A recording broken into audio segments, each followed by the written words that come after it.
Welcome to Reality with Kiki. I'm your host, Kiki, and on this channel, we discuss reality TV, celebrity gossip, and viral topics.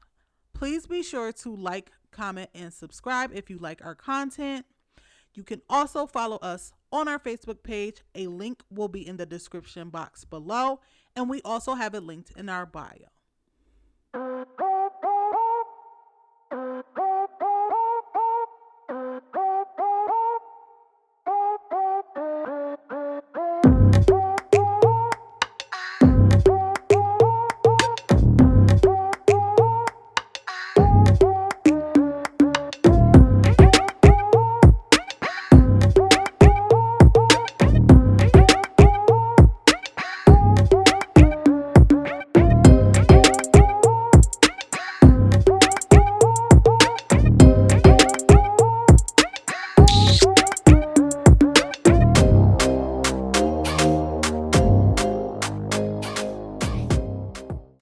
All right, so Real Housewives of Potomac. So this is the season finale. I'm a little bit sad because this season has really been good. Like this franchise has been getting better and better. So I'm a little sad to see it go, but we do have the reunion coming up, so that's gonna be great. And we start off this episode with Ray and Karen. They're just doing some last minute plans for their wedding. So Karen says that Raven won't be able to attend the vow renewal because she's been sick. And I think they're still trying to figure out what it is. But I know that's pretty sad for her because she loved her some Raven. And she won't be able to be there to witness. But moving on. Surprise, surprise, we have a double date. Michael, Juan, Robin, and Ashley. I said, oh, would you look at this? I'm like, Juan ain't been here all season. We barely saw him, but he showed up for Michael. You best believe that. That wasn't for Robin. That's for Michael. So Ashley gets into their bromance, and they did a flashback to when she was trying to have sexy time with Michael, and he was talking about Juan smiling. His voice and his face lit up every time he say Juan name. I'm like, oh my god. And she's just like, Michael really loves Juan, and Robin goes to say that Juan reciprocates that energy to Michael and she don't understand why. And I'm here to tell you why he reciprocates that energy to Michael. Because he know that Michael is the money man. And Juan is trying to get put on. He want to make his millions back. Robin lost all their money, so he trying to get it back. Like millions. He want his money back. So Robin decides to ask Michael, are you going to start coming around the group again? Because, we haven't really been seeing you. And Michael's like, I missed you guys, but, there's certain people that I don't want to be around. And he's just like, when he say things about my wife, and here go Ashley. Well, he's talking about Candace. And Michael goes on, he's like, yeah, so, he's living off his wife, talking about Chris. And saying Candace is living off of her mother. And Robin is just like, in her confessional, it seems a little bit elitist. I don't think that he should be judging them because there's nothing wrong with that. If Chris is on her payroll, blah, blah, blah. And it's like, shut up, because first of all, you're the one who brought up the topic. And now that they're saying these things, you think that he shouldn't be saying it when that's the reaction that you should have been expecting. And you only asked it to be messy so that you could run back and tell Giselle. So Robin wants to change the subject and she's like, well, let's talk about something more positive. So Ashley was like, okay, well, then let's talk about another Dixon baby. So she's bringing up, like, if Robin and Juan are going to have another baby, she's asking them, like, are you guys going to do it before you get married or after? Like, does it matter to you? And they both are like, well, we didn't really talk about it.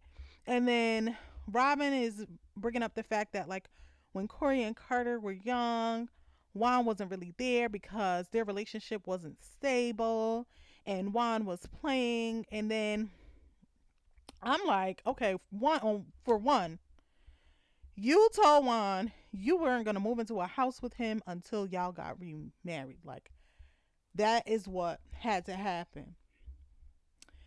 So you put that stipulation on a house, but not for another baby? Okay, girl. But anyway, I'm also thinking back to earlier seasons. Like, I'm smirking watching this scene because Ashley used to always bring up how Juan left Robin and he went to go play overseas and he had another girlfriend. He dropped Robin. And I'm like, you talking about you guys were unstable. Let's really get into the tea. How about you give us some details on that situation? Give us details, Robin. So Robin is trying to act weary, but I'm just like, Robin ain't trying to have another baby. She barely want to deal with the one she got. She can't even wake them up for online school to make sure that they're logging into class on time and making sure their grades are together. Robin ain't thinking about no baby. I'm not too sure about that wedding either. So Robin and Juan go to her shared warehouse space and she's setting up for her gas station hats. She said that she outgrew her space from a home business to now having this space and believes that it's going to expand on beyond that. So they just in there looking around. I don't know what they went there for because they didn't set anything up, but she brings up the baby conversation again and she's like, I was just thinking that we are going to be moving soon. We're going to be moving into a house, so we would have this space to add another baby. I just don't want it to be the same situation that it was before. Like, we need to talk about that. And he was just like, what are you talking about? And she's like, well, when Carter and Corey were young, you weren't really there.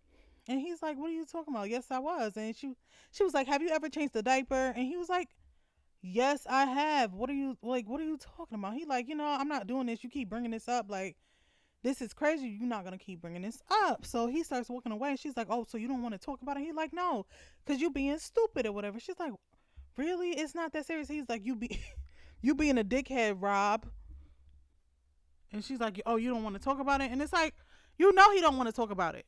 Because when y'all did therapy, you had a conversation, he felt some type of way. And I'm not saying that she can't call him out about it, but obviously this is not something that he wants to discuss on camera. So why would you bring it back up again on camera?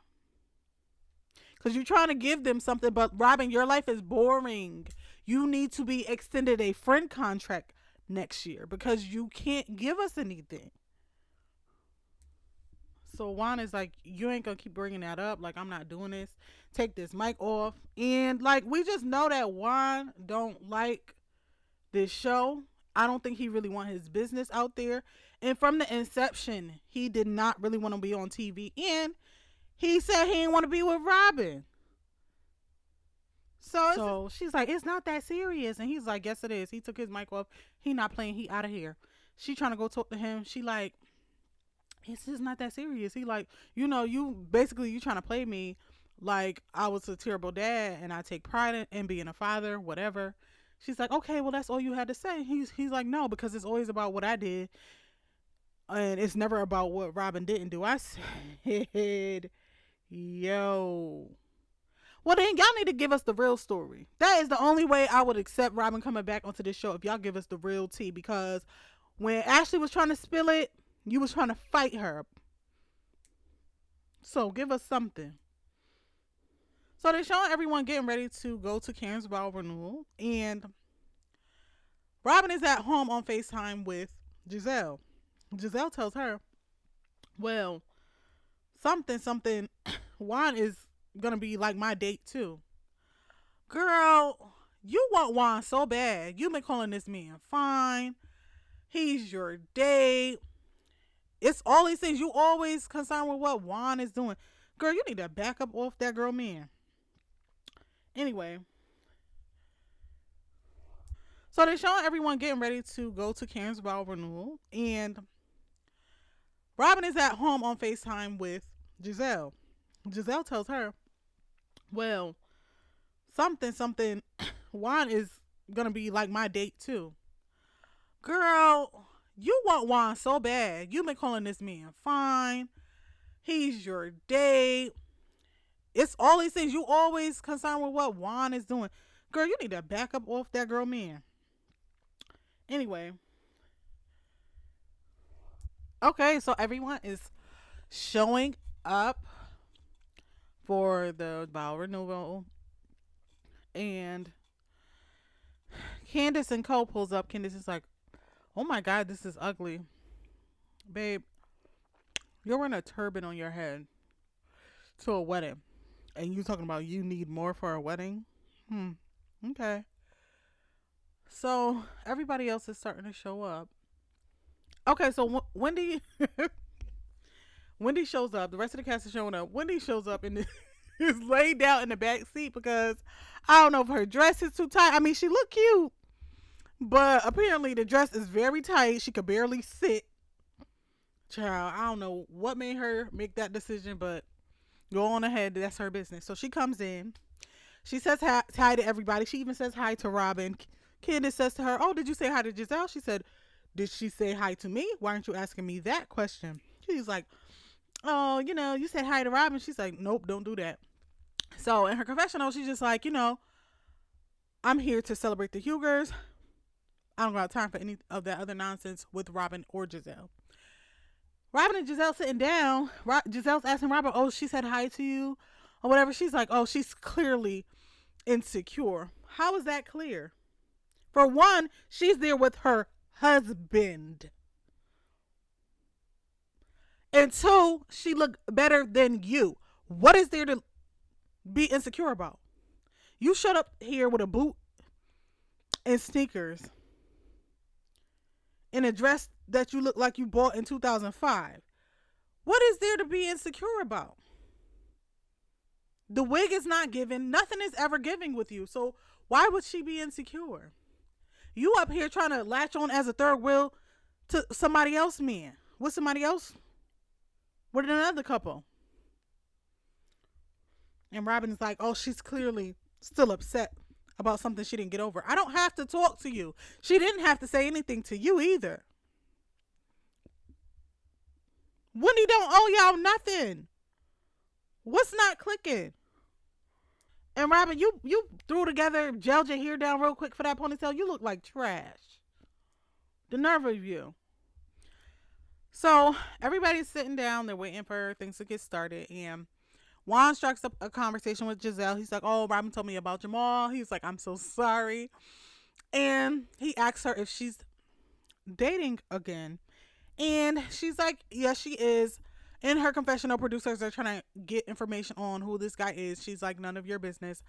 Honestly, I don't even know if I believe it coming from Giselle, but it is what it is. Um, then we start talking about wedding rings and wearing wedding rings. Candace is like, Chris doesn't wear his ring, or she told him not to make sure he has it on or something like that. And then Ashley was talking about how Michael doesn't wear his ring because he has a condition. It makes his finger bubble up. It sounds like bullshit to me, but that's their business. And then Robin said Juan had his ring on for like a year. He was like, "Well, I was playing basketball, whatever." Giselle says that Ashley needs to make sure Michael is wearing his ring at all times. And I'm just like, you need to mind the business that pays you, because when you were married, Jamal was having side babies with the ring. So it really doesn't matter.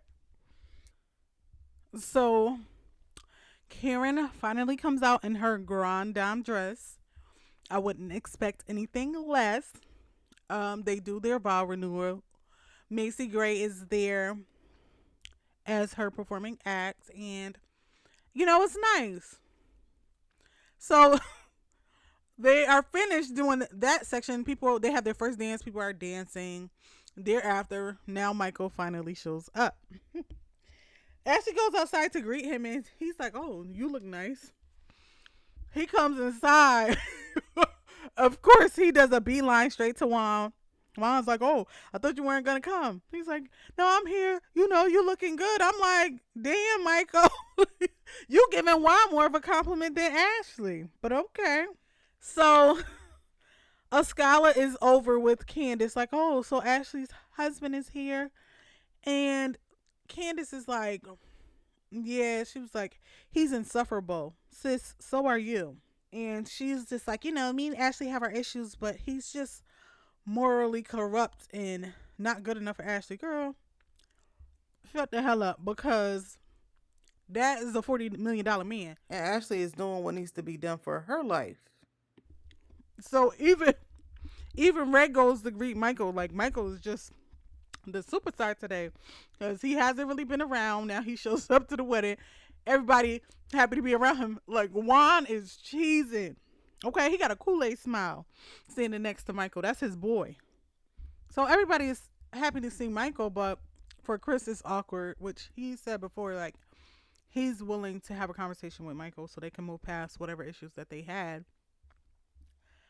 And it's just awkward for him because everybody is crowding around Michael, but they're not having any interaction. And I know that's pretty normally that's not normal for Chris because he like gets along with everybody. He like likes to be cordial, but you know he has to stick by his wife.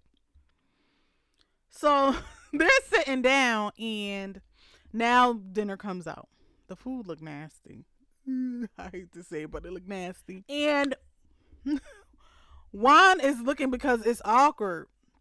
It's quiet at the table. He's like, all right, so we want to squash this, right? And he looked at Michael, and the way Michael turned his face to look at Juan was hilarious.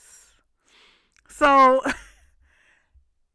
Giselle tries to jump in, like, me and Michael have had our issues, which I am really surprised at because although Candace has said things to Ashley, Robin and Giselle tried to throw you under the bus heavily. Like, whether those accusations were true or not, they try to throw you under the bus, and now everything is fine. It's water under the bridge. Like, what's really going on? So Michael's like, to Giselle, we've been able to have our conversations and work things out because you're an intelligent person, which was kind of shady. Like, what are you trying to say? And who are you directing that at? Is it both Chris and Candace? So Chris jumps in and he's just like, you know what? I'm willing to move past this if you are. And Michael is just like, people say horrible things about my wife. So I'm not sure if we would be able to do that. So they kind of start going back and forth because Michael is just like, if you're going to apologize, then you need to apologize. But like, this is not an apology. We're not just going to move past it because you put your hands on me. Juan is trying to like come over and kind of mediate. And Robin decides to jump in and is just like, well, Michael, you can't try to sit here and act like you didn't do anything wrong. And I'm just like, you better slow your roll, Robin, because if you mess things up with Michael again, Juan probably gonna cut you off. And I am not a Michael defender, but Robin need to stay out of it. This don't got nothing to do with you. And he's just like, he needs to apologize for putting hands on him. And Candace decides to get up and say, I have to go. This is the whitest privilege. Girl, what do this white on white crime have to do with white privilege, girl? And Candace uses a lot of trigger words and mislabels a lot of situations. So for example, recently she's been saying that she feels like it's colorism because people call out the things that she says, and Ashley says things just as bad but does not get called out, does not get dragged online, which is far from the truth, but okay. And then in this situation, you're calling this white privilege. Like, baby, this don't have nothing to do with white privilege. Although Michael was being dramatic about a finger being pointed into his chest after he cursed at Chris. Candace, if you could cry all season into the next season, about getting mollywopped after asking for it, then Michael can cry about a finger being pointed into his chest. So they're able to squash things because Juan is able to push Michael to just be done. Let's move forward. So they both agree. They shake hands, Chris and Michael. And Giselle goes, so there's no more disrespecting each other's wives, right? Michael is sitting there with a straight face. Juan, like, right? And he's like, okay. And so she's like, all right, hug it out. And Michael's like, nah, no hugs. And then Juan is like, okay, well, then can I get a hug? And he gives him a hug. And Giselle's like, well, that's all Michael wanted. So, and I'm like, after everything, Chris goes over to talk to Candace, and he was pretty much like, you took things over the top by saying the white privilege thing. And, even if you feel a certain way, you don't always have to speak on it. She told him to shut the F up talking to her. So she's disrespecting him again. And it's just like, girl, you sitting up over there angry. You're burning. Everybody else is having fun. It's on the dance floor and you're angry. Like, nobody would ever be able to have that much power over me. Like, I would live my life. If I don't like somebody that bad and I can't control whether they're around or not, either I would remove myself away from the situation, pay them dust, period. And when Juan got up to go and leave, he didn't embrace Robin. He didn't kiss her. He just walked away. So at this point, I think that them being married, if they get married again, it is strictly business because he don't even act like he loved this woman. I don't know. I mean, I've been saying that he hate her because she ruined their lives. Mostly his life because he made that money. And she made it go away. And that man done embarrassed you so much. Even just like if it wasn't intentional or just not showing up for you. Like, I don't even know why you want to be with this man so bad. Anyway, they get to the end and it's the end of the season. So they're giving updates on like what's going on with the ladies. The only one that stuck out to me was Giselle because they said that she's not dating the guy anymore that she claimed she was dating before. I'm just like, listen, it was all a lie. I said it was a lie when she first was going back and forth when she told Juan that she actually was dating. And the fact that Robin didn't even know anything about it. Yeah, okay. So, I don't know. This episode didn't really give us much, but you guys let me know what you thought about this episode in the comments down below. And I will speak to you next time.